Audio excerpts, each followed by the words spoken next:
Welcome to Ghouls Night Out with your hostesses, Brandy and Jody.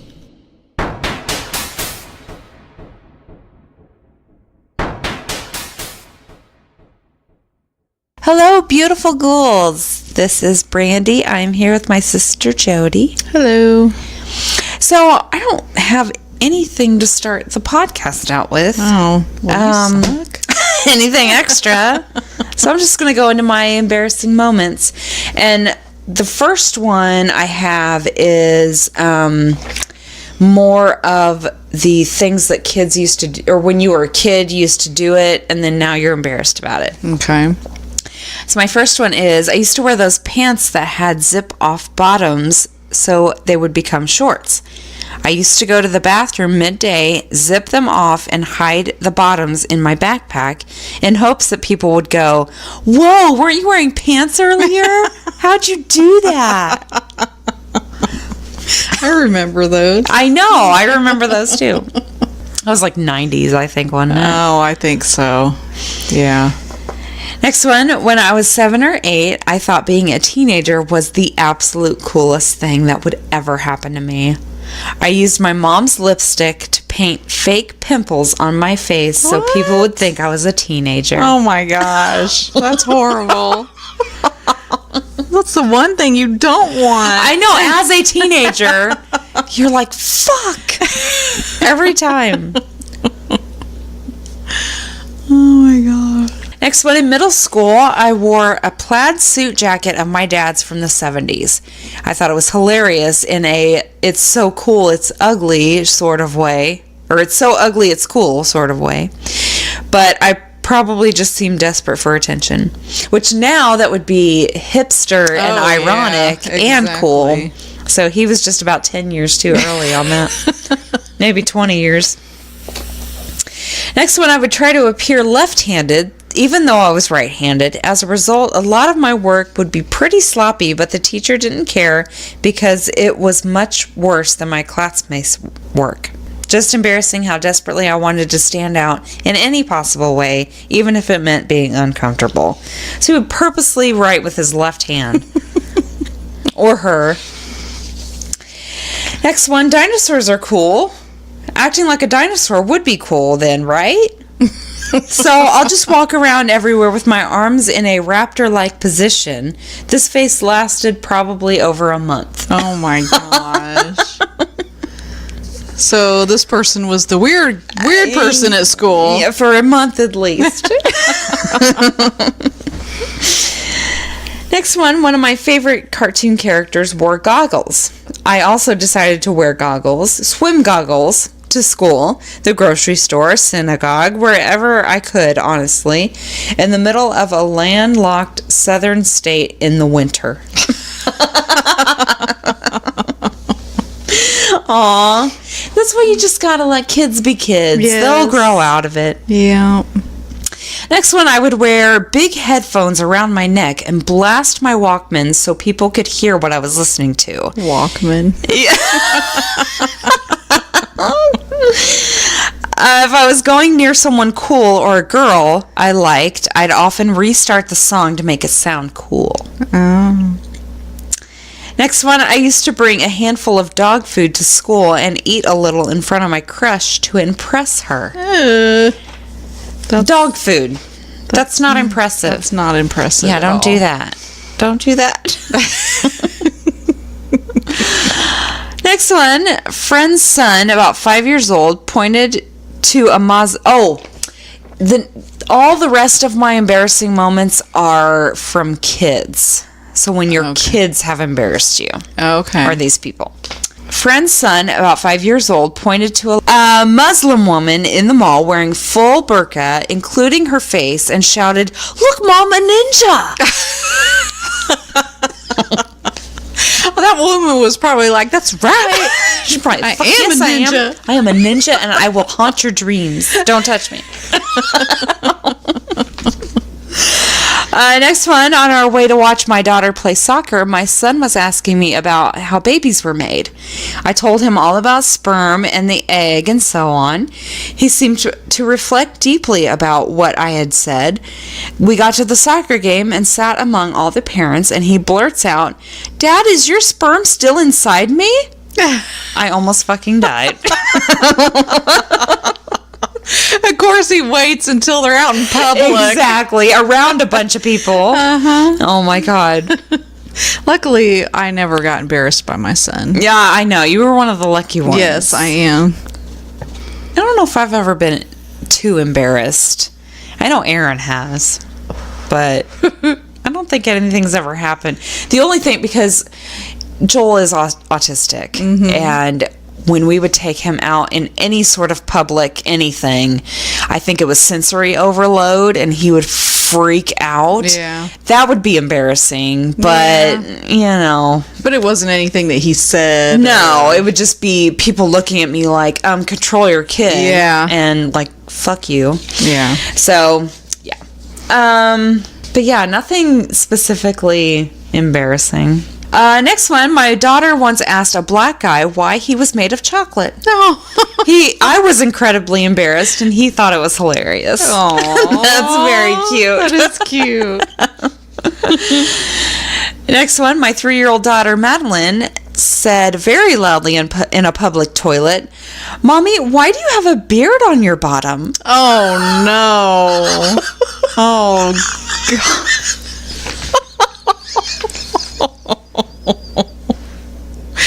That would be embarrassing. I know.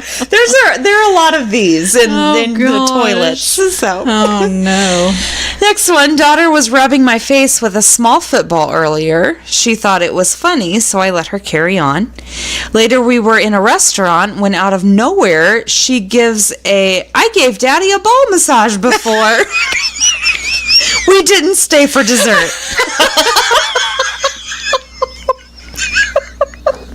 Oh, that's so inappropriate. It's so innocent at the same time. A fucking ball massage.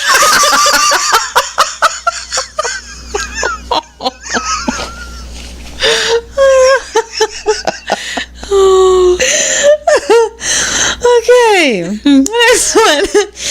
My son was feeling really badly about pooping his pants. So to make him feel better, I told him that it happens to everyone, even Mommy. The next day, we walked into daycare, and he told the lead teacher, "Yesterday I pooped my pants, but Mom said it was okay. It happens to her all the time." I'm pretty sure she didn't say all the time. Oh my God. Okay, next one. I was dating a guy back when my son was maybe 7 or 8 years old. I picked him up from the airport one night and brought my son with me. While we were driving home, the three of us started playing a game, Raise Your Hand If You've Ever. 5 minutes in, my son blurts out, "Raise your hand if you've ever clogged up the toilet with a big pile of poop like Mom did today." Aww. That's rude. Oh, that's embarrassing. Okay. Next one, I was a kid. My mom is obese and was always sighing, "I'm the fattest woman in the world," when she looked in the mirror. Being about 4, I took this literally. One day we were at Kmart and I saw this really huge woman in a muumuu. I freaked out, pointing and yelling, "Look, Mommy, you're not the fattest woman in the world. She is." Oh, he's trying to make her feel better. And made the other woman feel like shit. Yes.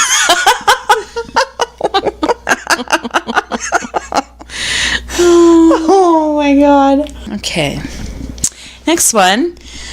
When pregnant with our second child, we told our first child, 3 years old at the time, that Mommy's belly is so big because there's a baby in there. At a restaurant a couple of days later, a heavy-set woman walks by our table. My daughter shouts, "Look, Mom, that lady has a baby in her butt."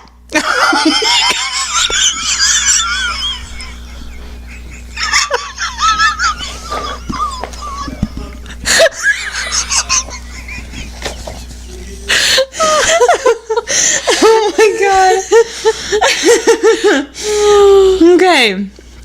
Next one, when I was around 3 years old, my dad told me that smoking was bad and that only idiots smoke. A couple days later, we walked past a woman smoking. I remembered what my dad had told me and said in the loudest voice possible, "Look, Dad, look at that idiot smoking cigarettes." So, yeah, I mean, he wasn't wrong, but, yeah. What is that noise? Where? That's Yeah. the dog. He's over there. Oh. Or she's over there.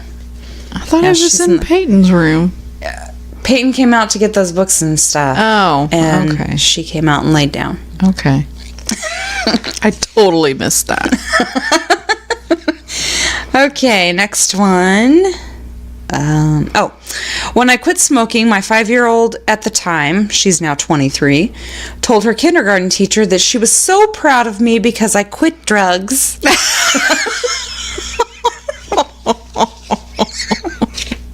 Well, technically. That's a big thing, though, because that's something that my kids have done.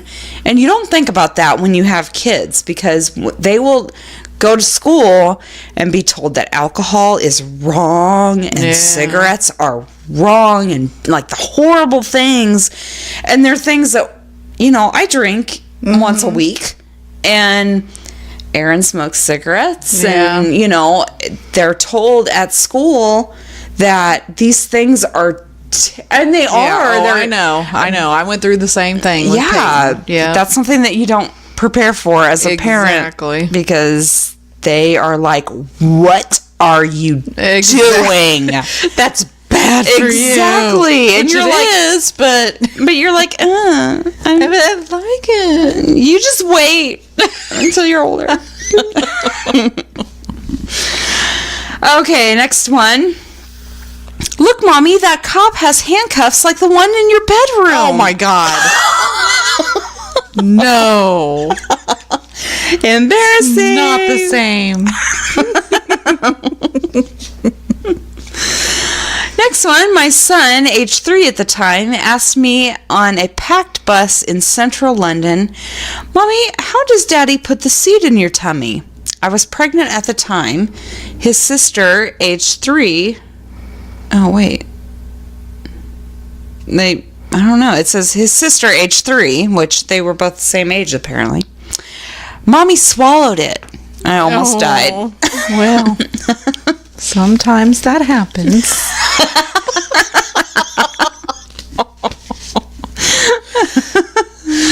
Okay, next one. There was a long receiving line at a funeral, and my child blurted out, "Hurry up, I want to see the dead body." Oh no. Oh my God, I would die. Next one, when my then 2-year-old being held by a woman who drew her eyebrows on, exclaimed, "You have something on your face," followed by proudly wiping it off, Oh no. and said, "There, I got it for you." He wiped off an eyebrow.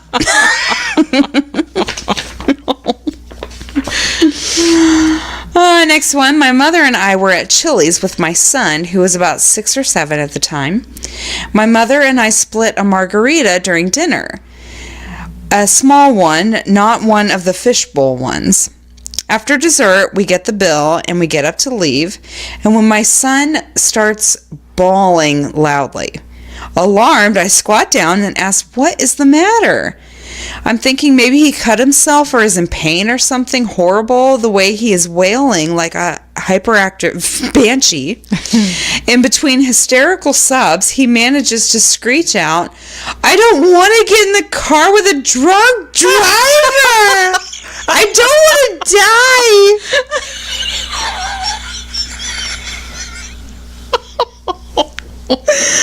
Literally everyone in the restaurant is either staring at me horrified or giving me the death eye. It was so embarrassing. I tried my best to soothe him and explain to him that it was okay, but he just kept screaming, "You're drunk!" That's my kids right there. If I have a sip of wine, they're like, "Oh my God!"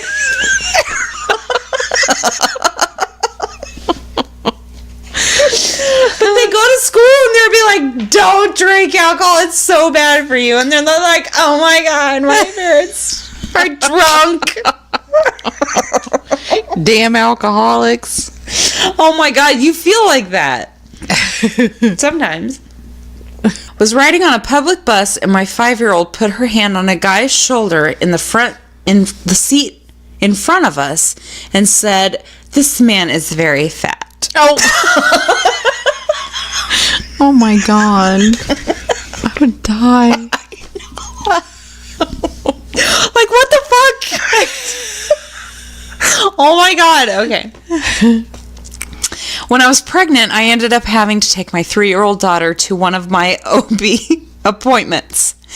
My doctor had to do a vaginal exam, to which my daughter replied loudly, "Mommy, how come you have to show your vagina to everyone?"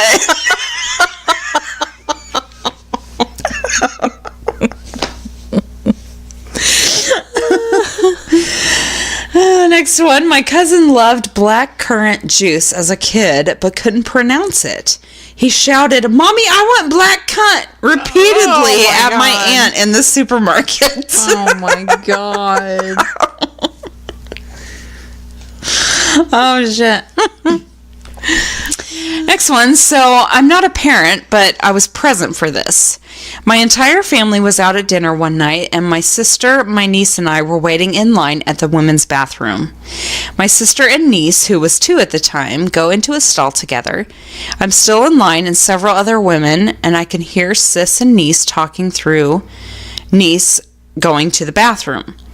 I then hear my sister say, "Okay, pull your underwear up so mommy can pee now." And niece chirps up, "Mommy, I have a vagina." Giggle, okay. Twitters go through the line of women. Kids say the darndest things. A few seconds later, though, we all hear, "Mommy, you have a big vagina." Several women lost it, including myself. I've never seen my sister as red as she was when they came out of the stall. So funny and cute and innocent. Whoa.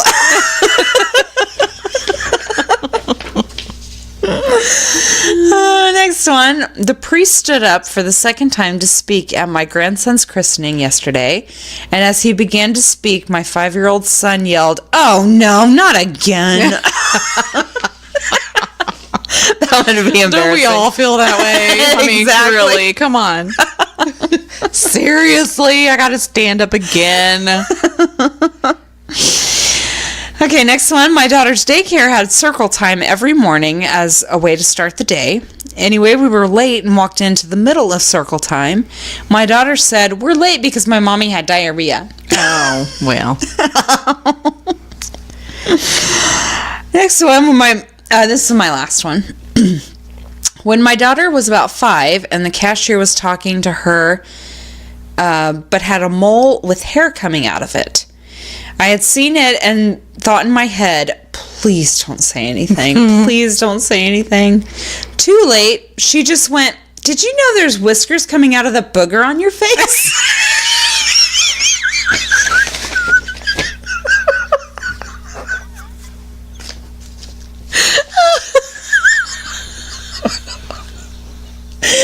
Oh my gosh. And those are my embarrassing moments. So glad my son doesn't talk in public.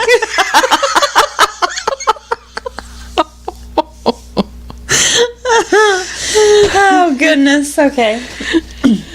As a matter of fact, I think I embarrass him more than he's ever embarrassed Well, me. now he's Yeah. like what, 17 Yeah. now? So yeah, I like, think "Mom." I think you're past that phase. Stop so. it.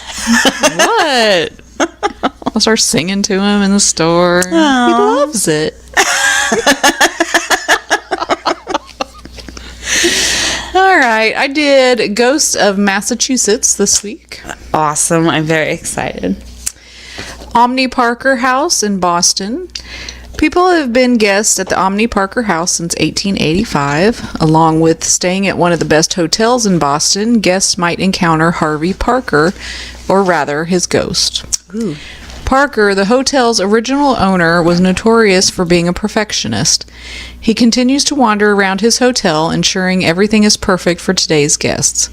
People have seen him in or near room 1078. Most people state that Parker spends the bulk of his time on the 10th floor.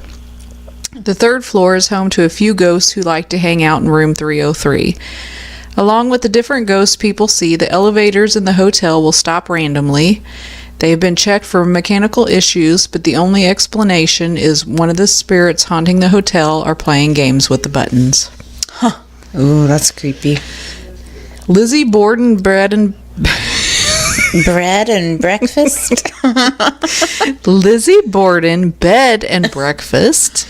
That's in Massachusetts too? Yeah, it's in Fall River, Massachusetts. Anyone traveling to Fall River desiring a once-in-a-lifetime stay in a building dating back to the 1800s cannot miss the Lizzie Borden bed and breakfast. Most people are aware of the famous murders that took place in the building.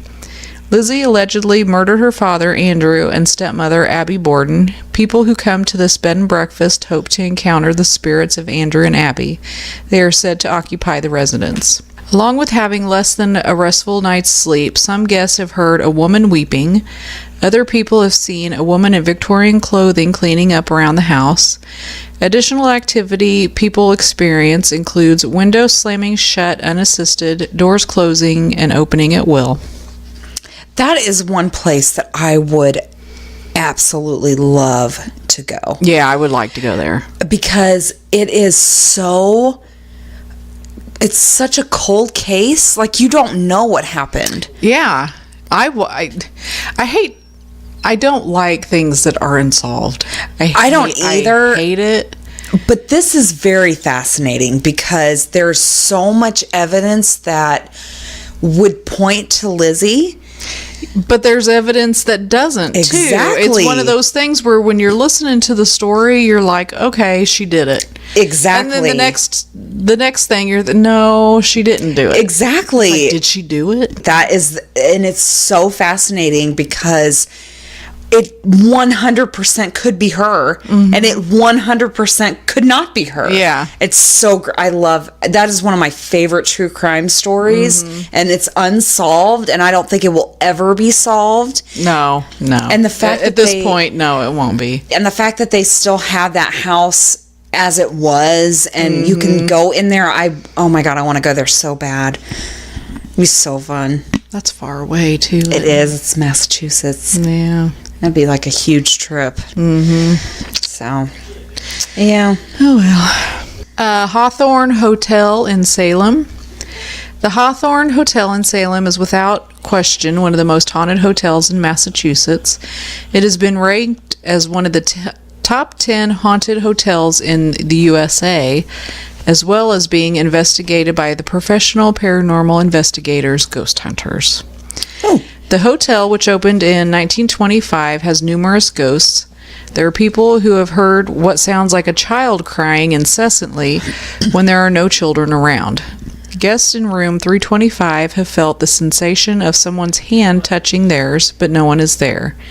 The ghostly figure of a woman wanders around the 6th floor hallway. Other people claim to have seen the woman enter different rooms. There is a restless presence that appears to pace the room, according to guests who have stayed in suite 612 of the hotel. Another guest claims he thought someone had managed to get into his room when he heard the sink running and the toilet flush in his bathroom. After being shown there was no way anyone could get into his bathroom, the man was resigned to the notion it was a ghost, and he was okay with that notion. Oh, shit. Okay. Good for him. I wouldn't be. No, I'd be freaked out. Concord's Colonial Inn in Concord. Concord's Colonial Inn is one of the oldest and most haunted inns in Massachusetts. Originally built back in 1716, former guests of the inn find it particularly difficult to leave. Although guests and my dog is snoring and it sounds funny. Damn it. I really try not to do. I can't help it. Although guests and staff have experienced unusual sounds and sightings around the inn, there is one room that is a hotbed of paranormal activity and ghostly apparitions. People that have stayed in room 24 have the potential to see one of many different ghosts. There are claims of seeing soldiers covered in blood from long ago battles in room 24. The room is served as the residence and office of Dr. Timothy Minot. He tended to injured soldiers who took part in the battles of Concord and Lexington. Along with being a makeshift hospital, the inn also served as a morgue, which might explain unusual occurrences and ghostly sightings. Other ghosts include a man that some believe might be Dr. Minot. Others believe it is possible the ghostly figure is Henry David Thoreau or Ralph Waldo Emerson. Both writers spent time at the hotel. Another guest in room 24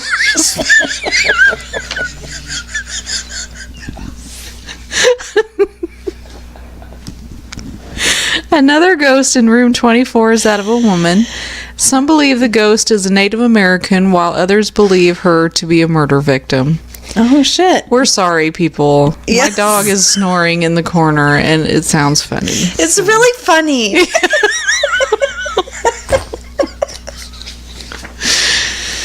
Okay.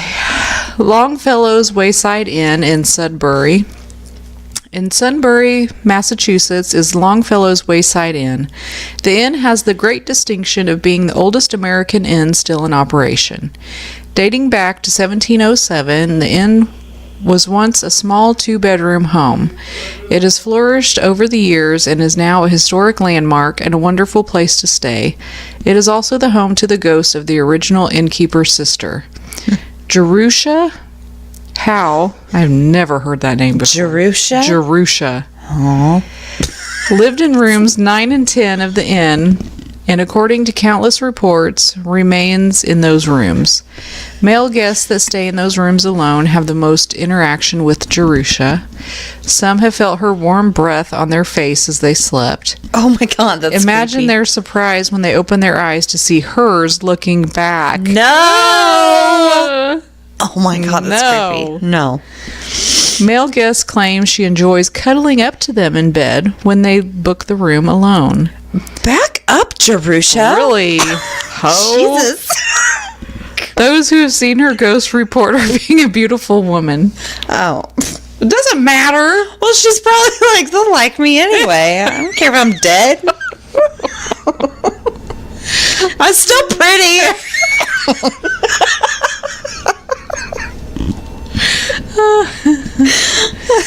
The Beechwood Inn in Cape Cod. In Cape Cod, Massachusetts guests looking for a place to stay might want to select the Beechwood Inn.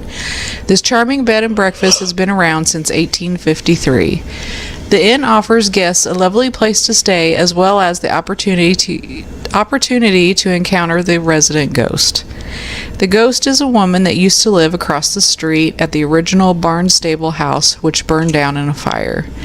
Based on reports, the spirit of the woman enjoys pulling pranks on guests staying in the rose and lilac rooms. It is not uncommon for her to lock people out of their room or pull other pranks on them. The woman also has been spotted in several areas of the Beechwood Inn. The Salem Inn in Salem. The Salem Inn, located in Salem, Massachusetts, is a collection of different homes turned into a beautiful bed and breakfast. The main house dates back to 1834 and is the West House. It was the former residence of Captain Nathaniel West, although the current owners claim they have not experienced any paranormal activity or ghostly sightings. Guests and staff members have numerous stories. One of the main ghosts in one of the most haunted inns in Massachusetts is located in the parlor of the West House. The ghost in the parlor is that of a cat.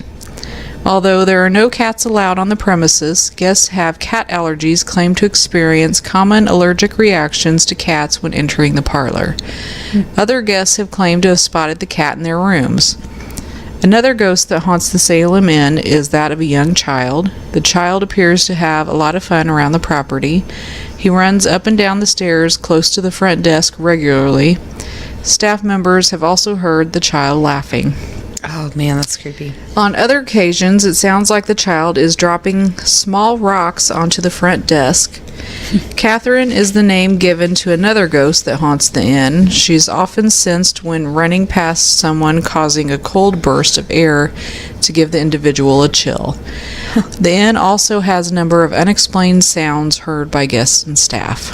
The Joshua Ward House. The Joshua Ward House was built back in 1784, but is said to be haunted of the spirits of both Sheriff George the Strangler Corwin and Giles Corey. Although the house was built after the Salem witch trials, both of these men were heavily involved with the witch trials. The house is built on land that was once owned by the sheriff, who was known as a sick and sadistic man who used unusually cruel methods to interrogate suspected witches. He died in 1697 and was actually buried in what is now the basement of the Joshua Ward House. His body was moved to Broad Street Cemetery, but his spirit has lingered here and is blamed for choking visitors. So he was an asshole in life and in death. Yes, that sounds accurate. Giles Corey was one of the men that Sheriff Corwin tortured and killed for being a warlock. His spirit is often blamed for pulling things off shelves and knocking trash cans over. There are also reports of a third spirit, a female, who may also have been one of the accused witches killed by Corwin. Huh. Wouldn't surprise me. No. A&B Salem. A&B Salem is known for serving up their signature slammer burgers and beer, but they also come with a side of paranormal activity. Co-owner Amy Butler states that when they were getting the restaurant ready to open, they never felt like they were actually alone here and spent a great deal of time looking over their shoulders. Since opening, staff and customers alike have experienced cold spots in the building, and a few apparitions have been spotted. The haunting can probably be explained by the fact that back in the day, the building actually served as a jail. In fact, one of the most commonly spotted apparitions happened to be a prison guard who stands in one corner holding a clipboard. Huh. Wicked Good Books. Wicked Good Books is well known as being Salem's haunted bookstore. There have been many reports from witnesses who have seen books mysteriously flying from the shelves as they have been flung by unseen hands. When the current owner was renovating the shop, she invited paranormal investigators to check it out after construction workers uncovered some secret tunnels underneath the shop. They also found evidence of desecrated human remains in the tunnels, which could go a long way towards explaining the presence of these disgruntled spirits. In a Pig's Eye. As we have mentioned, Salem is most famous for witch trials, but once the hysteria had died down, it was the local taverns in town that became a focus for illicit activity. The Derby Street area soon became a red light district complete with brothels, seedy drinking dens, and tunnels that were allegedly used to Shanghai young men. It is said that sea captains docking their ships at Derby Wharf would come ashore and kidnap young men from the bars and brothels, then use the tunnels to drag them back to the ships without attracting too much attention. Oh, shit. It is because of this that the entire area is said to be haunted, but the In a Pig's Eye restaurant is said to be a particular focal point for the paranormal activity. Among the reports, there have been sightings of ghostly pirates in the bar area, disembodied voices believed to belong to sea captains, and even screams and sounds of struggling drifting up from the underground tunnels. Oh my god, that's scary. This one cracks me up. Okay. Bunghole Liquors. Don't. Bunghole. Bunghole. It is always great when we come across haunted locations that take everyone by surprise, and in Salem that place is Bunghole Liquors, which has more than one kind of spirit in store for customers. Once you learn that the building previously served as a funeral home, it starts to make a little bit more sense that the place is haunted. There's actually a very interesting history here. Although publicly it was a funeral home, during the Prohibition era the basement was used as a speakeasy. The locals would gather among the old embalming equipment downstairs and indulge in illegal booze and even a spot of gambling. These days, the liquor store is haunted by 2 ghosts, a female spirit that is often seen browsing the wine racks, and a ghostly black cat that pops up in various corners now and then. So was it Bunghole Funeral Home? I don't. That would suck. Why would you name something like that? I'm not sure. I don't agree. There was even a picture of it, and it said the bunghole. I don't. Whatever. Oh my god. And then this is my last one. The Witch House. The Witch House, or the Jonathan Corwin House, as it is also known as the home of Judge Jonathan Corwin, who was a key player in the Salem witch trials. In fact, this house is actually the only building in Salem still standing that has ties to the 1962 witch trials. Corwin was the one charged with the Wait, what year was that? 1962. 1962? That's not right. Must be a misprint. I was gonna say. It was probably 1692 or something like that. Yeah, because that's way too recent. Sorry, people. I didn't write this. 100% accuracy on this podcast, let me tell you. Corwin was the one charged with investigating claims of witchcraft. He was responsible for condemning 19 people to their deaths. His house is now a seasonal museum open to the public and is considered to be one of the most haunted places in Salem, Massachusetts. The paranormal activity reported here includes, but isn't limited to, cold spots, people being touched, and the disembodied voice of a little child. Creepy. That's it. Okay, this week I did just more creepy shit that's happened to people. Or the creepiest shit that's happened to them. My first one, I was trying to fall asleep when I saw what looked like headlights of a car drag across the wall. Jody's just hanging out.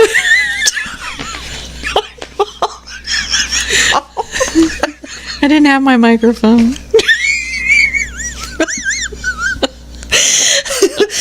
Oh, sorry. Okay. The light moved from one side of the wall to the other, but instead of disappearing as if the car had passed, it remained there, revealing the silhouette of a person. I froze and stared at it for a while, waiting for it to go away. Eventually, I got up the courage to look out the window, but there was nothing there that would cast that kind of shadow. I turned back and the silhouette was still there. I just laid there and trying to figure out for several minutes when I heard what sounded like a car approaching again, and its headlights swept across the wall again. Same as before, only this time the silhouette and the remaining light disappeared. It was very disturbing and strange. Yeah. Next one, when I was 8 years old, I woke up in the middle of the night feeling really uncomfortable, and I couldn't figure out why. It was this weird cold feeling in my bones, but I thought I was sick or something. Then I heard weird noises coming from the living room, so I looked and saw my mom's knitting supplies falling from the table one by one, and a figure standing in the middle of the room. It was pretty dark, but for some reason I thought the figure was my mom. I called out for her, but I just felt the figure staring at me for a moment before it began walking away. Still thinking it was my mom, I followed it into the kitchen. The figure was sitting down, so I sat next to it, only to immediately realize it wasn't my mom. The figure vanished, and I was left there alone. Ugh. I was so scared I couldn't move, and my parents found me crying in the kitchen. Aw. This still gives me chills. Yeah. Yeah. Next one, I teach at... This one's kind of funny because it says, I teach at a super old school built in the 50s. Oh, I'm like, you. Oh, that's not that old at all. I was in my classroom really late one night finishing up paperwork, and the doors connecting to my room to my neighbor's classroom was open. I was whistling when I stopped in the middle of a well-known song, The Ride of the Valkyries, to take a drink. Someone or something finished whistling the song for me. It sounded like it came from the room next door, but nobody else was in that part of the building. I got out of there fast and avoided being in my neighbor's room by myself from then on. I found out later in the year that the night custodian does my side of the building first because my neighbor's room creeps him out and he wants to finish it before it gets dark. Oh my gosh. That is creepy. That is creepy. I wouldn't know what to do. I would freak out and just run. I worked a night shift when I was 18. And one night I was driving home at 3 a.m. I stopped at a red light at a dark T intersection in a rural area. Just as the light turned green, I heard a very loud voice say, "Don't go." I didn't so much hear the voice as I felt it in every fiber of my being. It was the loudest thing I had ever heard. As I was trying to figure out what I had just heard/felt, I stayed at the light. Suddenly, a car with no headlights on shot through the intersection at an extremely high speed. If I had pulled out, that car would have T-boned me and possibly killed both myself and whoever was driving it. 15 years later, it still gives me chills to think about. What was your phone saying? My Bixby thing went off on my phone. Oh. That gave me chills. Yeah. Next one, when I was 6, my family took a vacation to the Hotel de Coronado in California. During the trip, I came down with chicken pox, and my mom had me soak in the bathtub to try and relieve the itching. Room service came to the door to deliver lunch, so my mom went to go get it, and while I was in the tub, a woman came and sat with me. She didn't speak, she just smiled at me. My mom called me over to eat, and I said goodbye to the woman. My mom asked me who I had said goodbye to, and I told her it was the nice woman in the white dress who came to watch me after she'd left. We always chalk that up to hallucinations from the chicken pox, but I saw a special on the Travel Channel about a haunted hotel, and the Hotel del Coronado was on it. Now I believe that the woman I saw was Kate Morgan, which I looked that up, and it was November of 1892. Kate Morgan was a pretty young woman in her mid-20s. She checked into the hotel alone under the name Lottie A. Bernard from Detroit. 5 days later, on November 29th, Kate was found dead on a hotel exterior staircase leading to the beach. She had a gunshot wound to the head, which the San Diego County coroner later determined that was self-inflicted. Some skepticism still surrounds this finding. Well, yeah. Yeah, why would you stairwell? choose a stairwell leading to the beach? You would do it in your room. Exactly, alone. Yeah. Today, Kate's spirit seems to have remained at the Dell, where she tends to occupy her former guest room, but her beautiful vision and ghostly pranks can be experienced throughout the rambling resort and grounds. As described in the hotel published book, Beautiful Stranger, The Ghost of Kate Morgan and the Hotel del Coronado, Kate is a relatively harmless ghost. She generally limits her activity to fleeting appearances and inexplicable antics. Guests in Kate's room report everything from breezes that come from nowhere to having to deal with a television set that turns off and on by itself. So this person thought that was who sat with them while they were soaking in the bathtub. And there's a picture of her if you would like to look that up as well. And I will try to remember to post that, but we all know how that works out. Next one. One time as a kid, I got in bed and laid down, but as soon as I closed my eyes, I saw a bright light. When I opened my eyes, it was morning. The sun was up and it was 9 a.m. It felt like no time had gone by, but I was rested. My mom and dad were up and acting normal. I never said anything because they would have just told me it was a dream, but I'm pretty sure I time traveled for a few hours. That sounds like a UFO thing. People with missed time. Yeah. Next one, I was driving home from work, turning left onto my street, and I passed my parents. I tried to get their attention, but had no luck.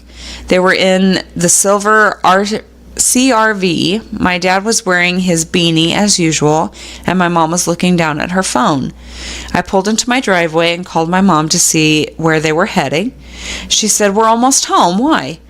I replied, "But I just saw you drive past me. I saw your faces, the car, the license plate." I thought they were playing a joke on me, but they arrived at the house 2 minutes later after I got off the phone with them, and they had tons of groceries. I can still picture my parents turning right in front of me in my head, and it still freaks me out. That's weird. That is weird. Next one, a few years ago, I was at my dad's house, and some of my friends were over sitting in the living room. At one point, I went to the bathroom, but I knocked first because we had guests, and I heard the words "come in" whispered in a child's voice, but there were no other kids in the house besides me. It's also weird that I heard the words in English when I'm Greek. I walked in and nobody else was in the bathroom, but the lights were on. To this day, I still don't know what happened or why the heck I walked into a bathroom where after a creepy voice told me to come in. I would so totally do the same I thing. know. I'm like,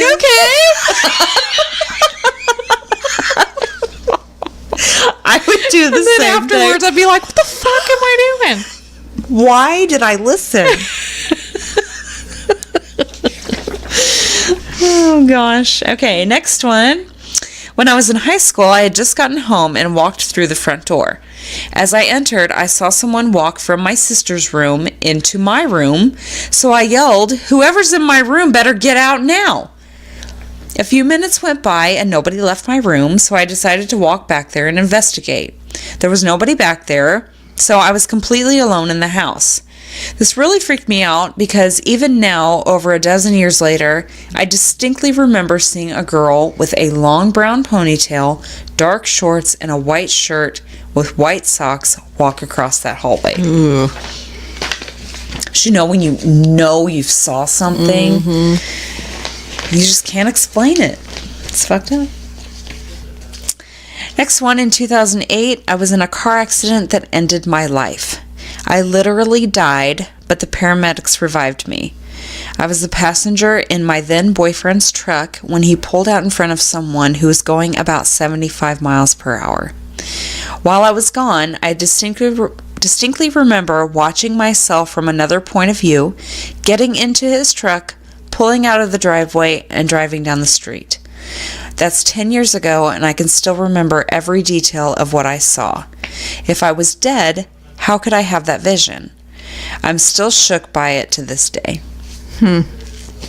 Very interesting. Yeah. And that's the beauty of it. Nobody knows. You will never know until it's time. Next one. In college, I delivered pizzas to make money. I had a delivery that should have taken about 20 minutes. When I returned to the store, the manager asked me what had taken so long. I asked him what he meant, and he pointed to the computer showing that I had been gone for an hour and 7 minutes. I don't remember delivering the pizza, only turning into the store when I was returning. Before anyone suggests aliens, no, my anus was not sore. I also don't drink or use drugs. It was vampires. Vampires? Mm-hmm. What do you mean? Well, they can make you forget things. Oh, like lose time. Yeah. That's right. So he delivered the pizza to a vampire, and the vampire like kidnapped him and did sucked his blood. Yeah. And then made him forget that he was there. Solved it. We're so good. Just call us. We'll tell you. We'll tell you what went on.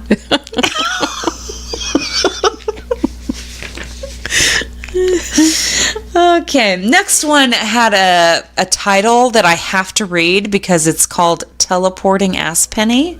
Okay. I had to read it? Okay, so listen to this shit. I was once showering, and after about 10 minutes in the shower, I hear something ping and hit the floor. I looked down and saw a penny. I was pretty perplexed, as you can imagine, but figured, whatever, I'll keep it, and imagined it was good luck. I kept the penny in my wallet for a few years in a zipped side pouch. I never really told anybody because it was kind of pointless to talk about a random penny I was superstitious about. So a few years later, while at a music festival, a girl in our tent woke up to a penny in her butt crack. We all laughed it off as having a wild night. However, I remembered the penny I had, and when I looked in the zipped pouch, I was shocked to find it gone.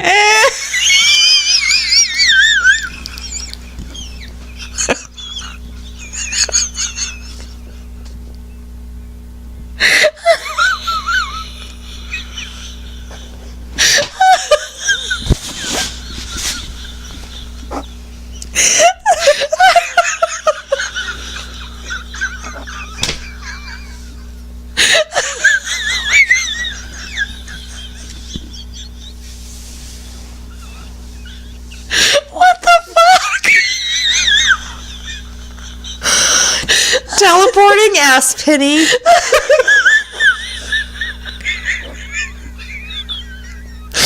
So, the penny falls out of one person's ass, and they keep it. And then years later, they meet this other person, and now it's their ass penny. So, did they keep it? It doesn't say. But yeah, her friends didn't believe her, and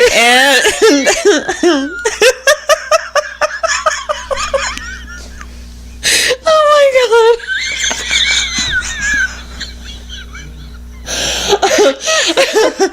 oh my god.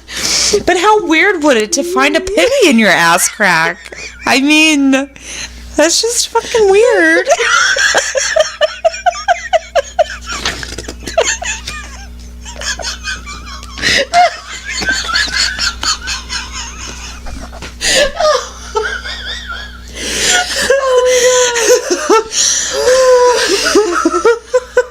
Okay.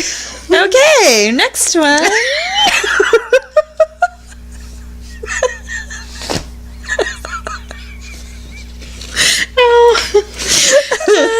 Oh shit. Okay. Next one. I used to love drawing.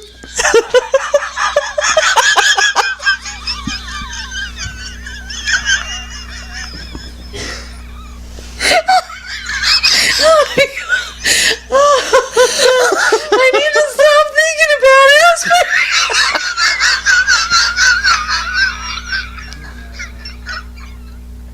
What the fuck is an ass penny?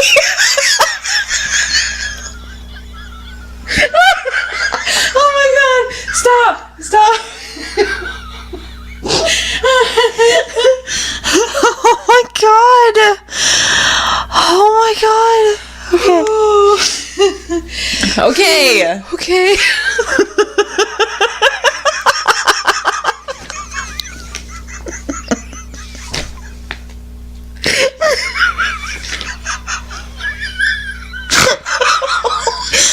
No. Oh shit. Okay. Oh my god. That was hilarious.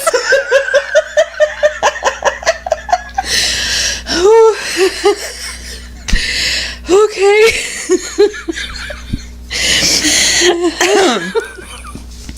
Okay, I'm gonna move on. Okay. I used to love drawing portraits when I was younger, but I wasn't very good at it, so I threw them away a lot of time. But one day I drew one that I thought was really, really good, and I was proud of it, so I kept it. About a week or so later, I had a new girl start in our class, and I thought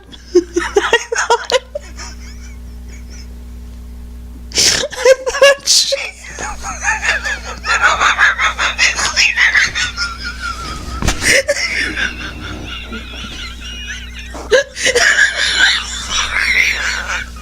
I can't stop thinking about it.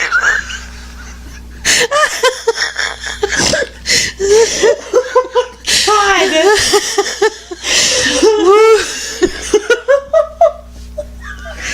Okay, stop.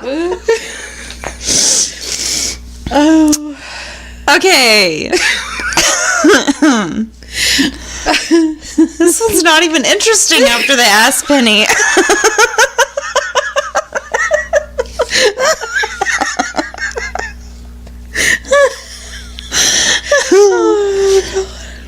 None of these are interesting after the ass penny.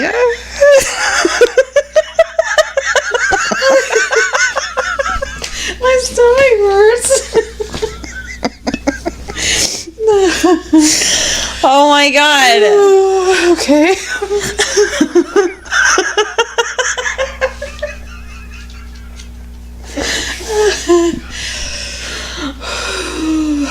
Okay, I'm good. Okay, this one's... Hold on. Okay. I'm just gonna read what I have because I don't know what else to do. None of them compare to the ass penny. Okay, listen. Okay. I used to love drawing portraits when I was younger, but I wasn't very good at it, so I threw them away.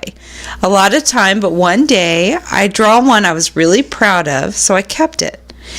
About a week or so later, I had a new girl start in our class and thought she looked really familiar.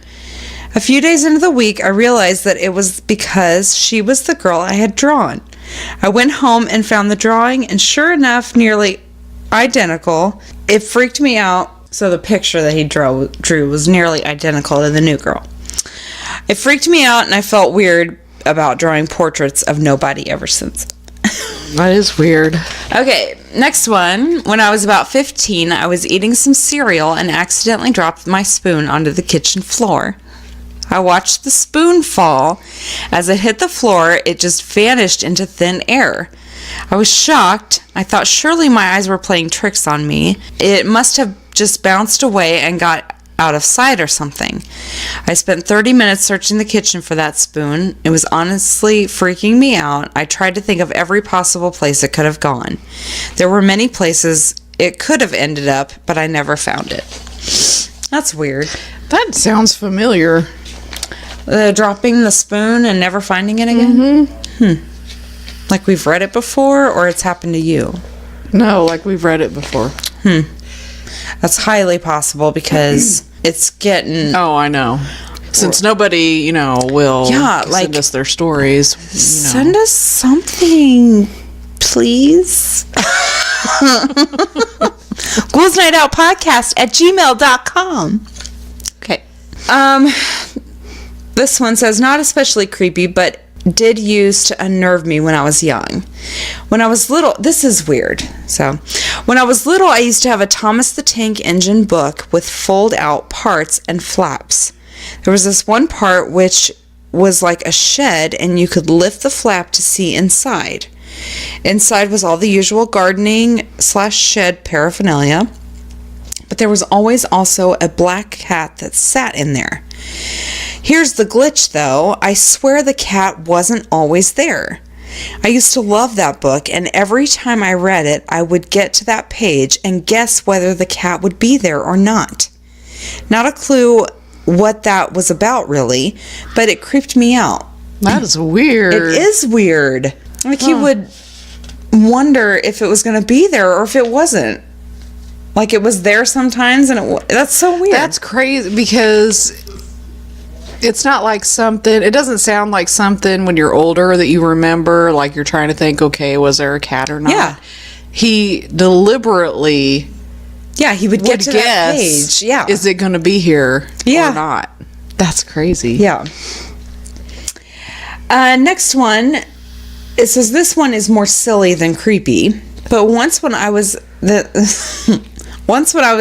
with my grandmother at her friend's house, I was on the porch by myself, and my grandmother's friend's cat, and the cat looked me right in the eyes and said the word meow.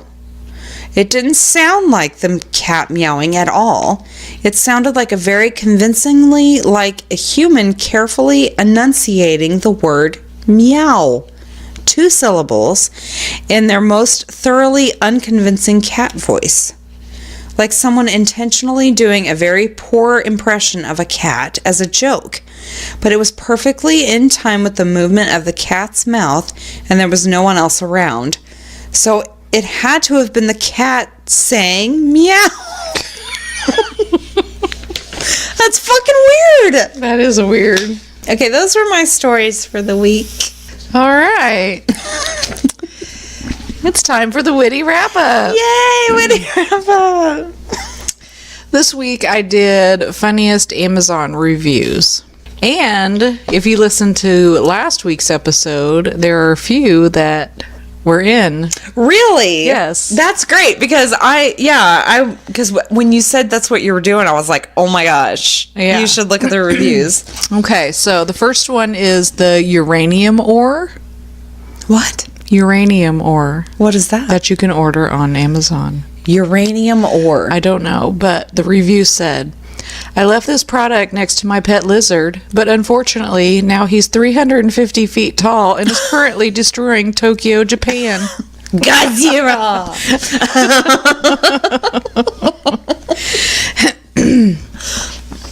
This is the Cashel Daddle Saddle.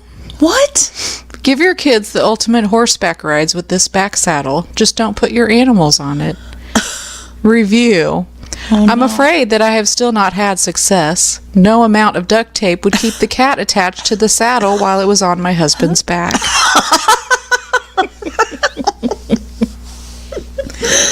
Oh god. So this one, it's called the Mountain 3 Wolf Moon t-shirt. Okay. I guess there was a review from some guy that ordered this shirt, and he said that he put the shirt on, and when he went to Walmart, all the girls were attracted to him. Ooh la la. So he said the shirt was magical. Oh, okay. So this is a review from someone else. His name is George Take. The shirt has changed my life. Oh my god. Before, I couldn't walk through the aisles at Walmart, graze on the buffet at Sizzler, or even take in a round at my local miniature golf course without people pointing and saying, "Hey, you're that Zulu guy from Star Wars, aren't you?" Even if I wore sunglasses, I'd still get mistaken for Yoko Ono. But with the Mountain 3 Wolf Moon short sleeve tee, the shirt now draws the eye. Oh my god. One young teen even shyly approached me and instead of asking for a picture or an autograph, simply smiled conspiratorially and whispered, "Team Jacob, right?"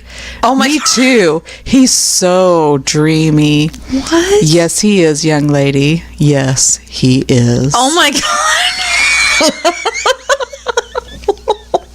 What? I don't know. Oh my god. Bic Crystal for her ball pen. Oh yes. Thank God there's a pen I can finally write with. Thank God, as women. Someone has answered my gentle prayers and finally designed a pen that I can use all month long. Oh my god. I use it when I'm swimming, riding a horse, walking on the beach, and doing yoga. It's comfortable, leak-proof, non-slip, and makes me feel so feminine and pretty.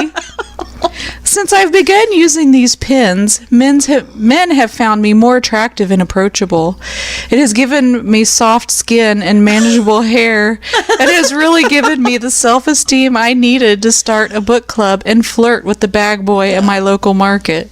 Oh my god. My drawings of kittens and ponies have improved, and now that I'm writing my last name hyphenated with the Robert Pattinson last name, I really believe he may someday marry me.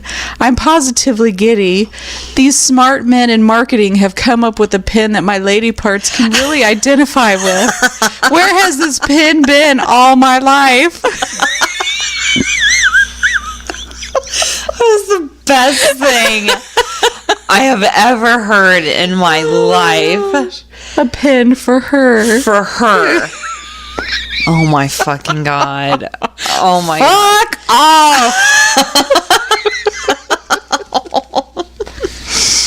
Whoever wrote that is a genius. Yes, they are. Hutzler 571 Banana Slicer.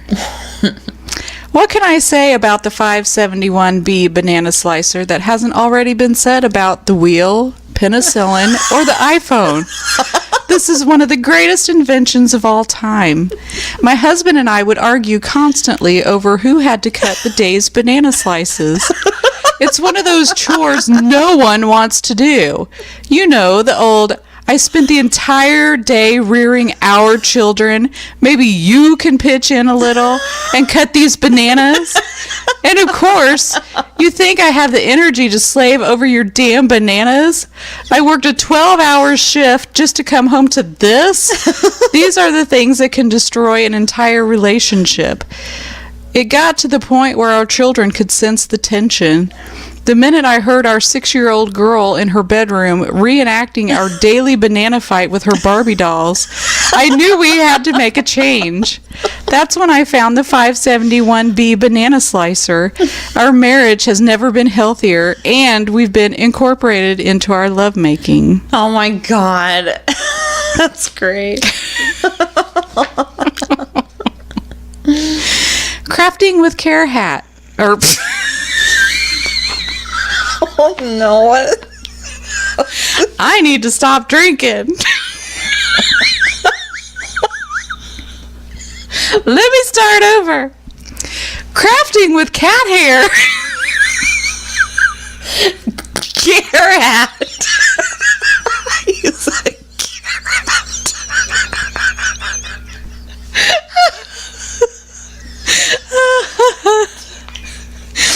Chris, if you haven't guessed, I've been drinking Truly tonight. Oh my God, I'm fucking dying.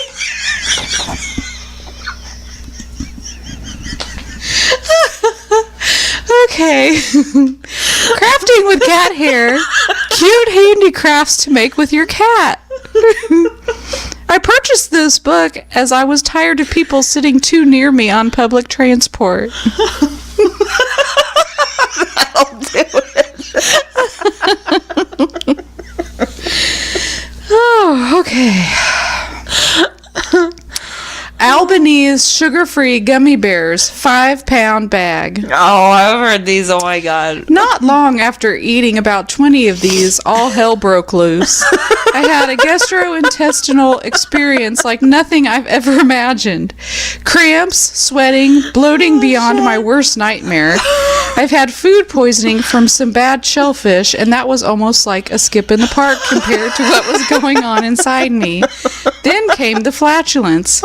Heavens to Murgatroyd! The sounds, like trumpets calling the demons back to hell.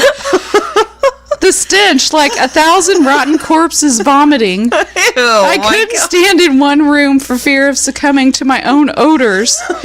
What came out of me felt like someone tried to funnel Niagara Falls through a coffee straw. I swear my sphincters were screaming. It felt like my delicate starfish was a gaping maw projectile vomiting a torrential flood of toxic waste. Oh my God. 100% liquid. Flammable liquid. Napalm. I felt violated when it was over, which I think might have been sometime in the early morning on the next day. There was stuff coming out of me that I ate at my wedding in 2005. Oh my God.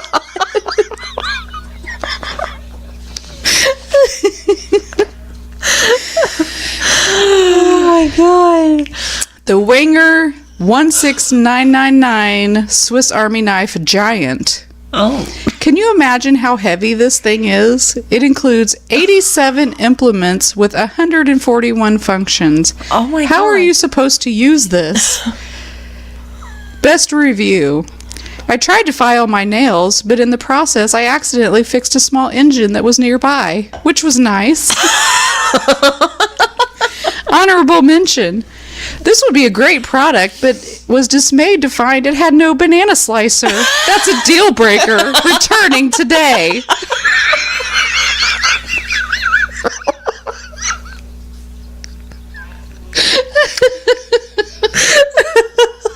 Oh my God. That's great. Surge 12-pack. The insanely sugary intensity of Surge makes Mountain Dew taste like water in comparison. This 90s soda is back to haunt your dreams. Best review. I would drink Surge even if it made my penis fall off. That's impressive. UFO detector. Oh, shit.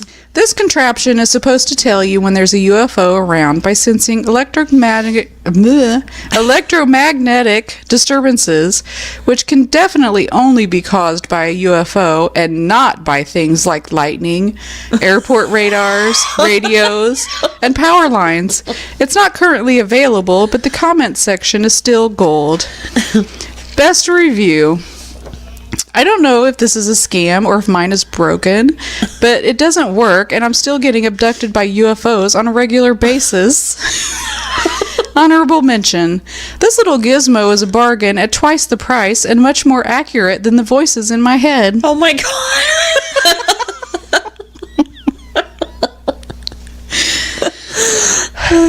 Auto Exec Wheelmate. Now you can drive and use your laptop at the same time. It's so easy. Oh no. Best review. My husband Brad always warns me not to try and update my Facebook page while I'm driving. You'll hit another pedestrian, he says. Another. This isn't the Enterprise. There isn't a deflector array. Then along comes a miracle product like this. I can now happily fly at warp speed down the streets of Los Angeles, laptop or mobile device perched right in front of me, so I can keep both eyes right on it and on the road. Oh my god. It's so much easier to ignore all the frightened screams and annoying honking when you've got Facebook to look at while you're driving. Thank you, Wheelmate.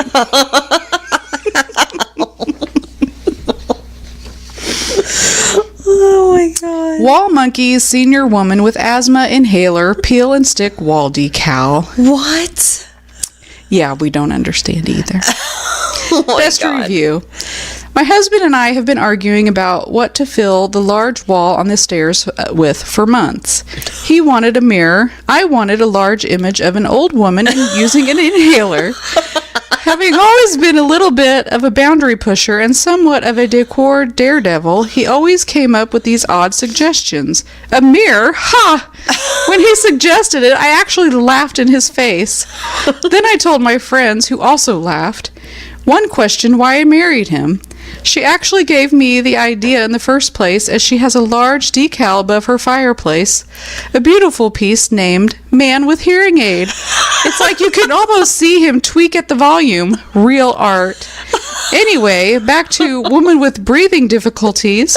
Of course, I won, and my husband, being a stubborn old mule, walks down the stairs with his eyes closed now because he says he can't stand to look at it. Although I have a feeling it's more to do with how he can't stand staring defeat in the face. The funny thing is, having walked down the stairs with his eyes closed for weeks without a fall, all of a sudden it happened and he broke both his legs. Oh no. I took this opportunity to face him directly in front of this amazing art until he appreciated it. I also took artistic photos of him sent to Wall Monkeys in case they wanted a decal of man walking with difficulties. That'd be great to put on your stairs. Portable pizza pouch. Portable pizza pouch. I can't talk. The pizza pouch is a convenient way to carry around an extra slice. You can be sure that we'll be wearing one of these at the next wedding we go to because no one's trying to sit outside in the sun for 2 hours without a snack. Best review. Every morning I get up and slip a pizza into the pouch and wrap it around my neck. Life couldn't be any easier. I finally have followers on all my social media accounts. I have been invited to join book clubs. I even have a BFF for the first time ever. The dog even wants to be my friend. Also, the pizza aroma covers up my natural body odor.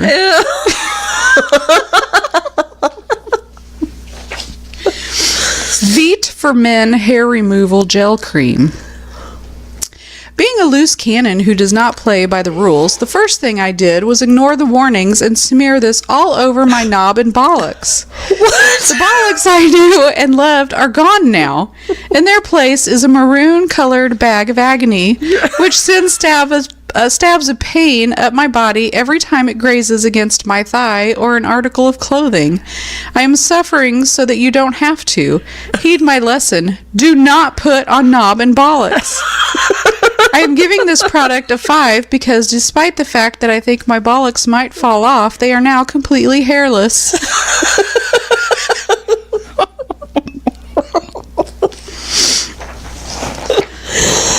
Nike Air Foamposite 1 NRG. Sure, these shoes are pricey, but you get what you pay for. I worked 60 hours a week all year long, and I finally was able to purchase these shoes. I put them on, and you could immediately tell these weren't your average $60 sneakers. They may have the same amount of form, comfort, shape, and performance, but they are way more stylish. Like $3,000 stylish. Sometimes my daughter complains, though she says things like, "Are we going to eat tonight?" And "I'm tired of sleeping in the street." But then I just show her my awesome Nikes and she shuts her little bitch mouth. Oh my God. Great shoes, do recommend. Oh my God. So they're selling shoes for $3,000. That's ridiculous. Yeah.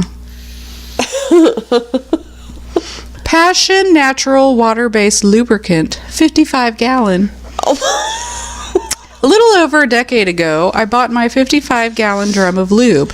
I never thought I'd use it all, but a few days ago, the pump finally ran dry. I've had a lot of good times with it, my wife too, and not just what you'd think. One day, I just hosed down our hardwood-floored hallway so I could use it as a slip and slide. You shouldn't think of this as a purchase. It's an investment sure to pay off in spades. Oh my God. 55 gallons. Where is Baby's Belly Button? A Lift the Flap book. Oh no. This book is completely misleading. The entire plot revolves around finding Baby's belly button.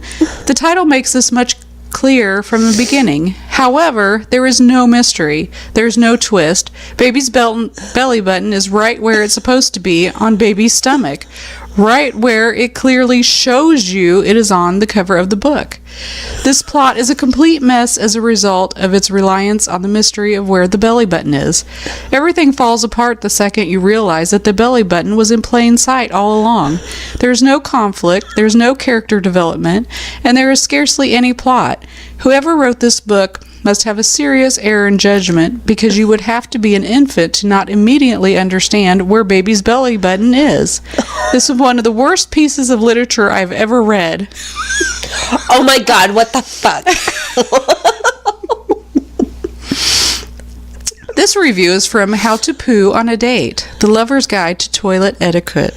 Oh my God. I am somewhat disappointed. Despite reading this book cover to cover, my date still refuses to let me poo on her. But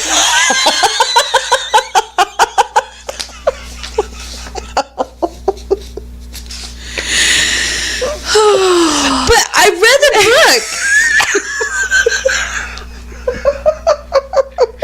book. Accoutrements Yodeling Pickle. What? The Yodeling Pickle, remember? Didn't I have that on last week's? No. Oh, I must have left that one out. Anyway, they have a Yodeling Pickle on Amazon. Yes. Pickle. My 12-year-old niece asked for the Justin Bieber CD for Christmas, so I bought her this Yodeling Pickle. Nobody so far can tell the difference.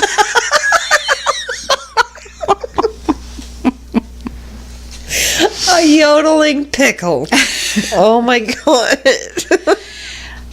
And now for the pink Ouija board. Oh, yes. Got it for my daughter. We got together and started asking questions and such, but then the next morning I woke up and every piece of furniture in the house was stacked up in the front yard. The next night, the dogs were all yelling like humans instead of barking. In the morning, the exterior of the house was completely pink. So we got the board out and started finding out what's up. It gradually spelled out all the answers we needed. We had conjured the ghost of Simone de Beauvoir, and she was angry that we had gotten such a needlessly gendered product. Switched it out with a regular Ouija board, but the ghostly activity stopped, so we had to switch back to the pink one. If I wanted an unhaunted house, I wouldn't need the board. Glitter came shooting out everywhere. It was absolutely fabulous, and the demons were so fancy.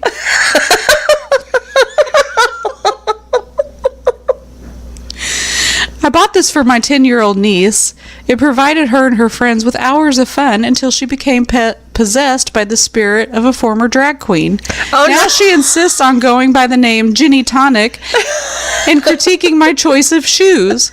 She also spontaneously busts into show tunes mid-conversation, which I find a bit irritating.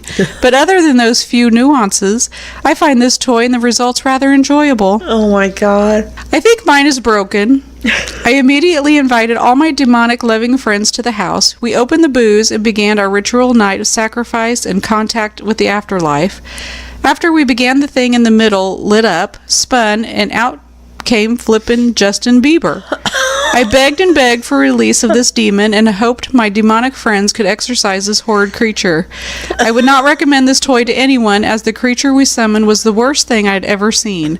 We still think Justin is in our souls, etched for all eternity, and that is something I will never get over. I should sue you. Oh my God.